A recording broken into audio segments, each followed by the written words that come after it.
তেল গরম হওয়ার পর জিরা, পেঁয়াজ, শুকনো মরিচ দিয়ে ভেজে নেব।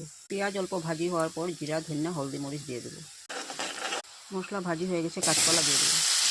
কাঁচাকলা আলু দিয়ে ভেজে নেব। জিরা ধুয়ে কেটে রেখেছি দিয়ে দেবো। আন্দাজ মতো লবণ দিয়ে দেবো। জিরা লবণ দিয়ে একটু ভেজে নেব।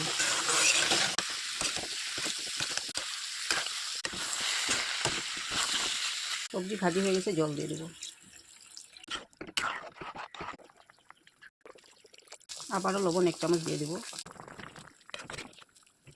ভেজে রাখা মাছগুলি দিয়ে দেবো।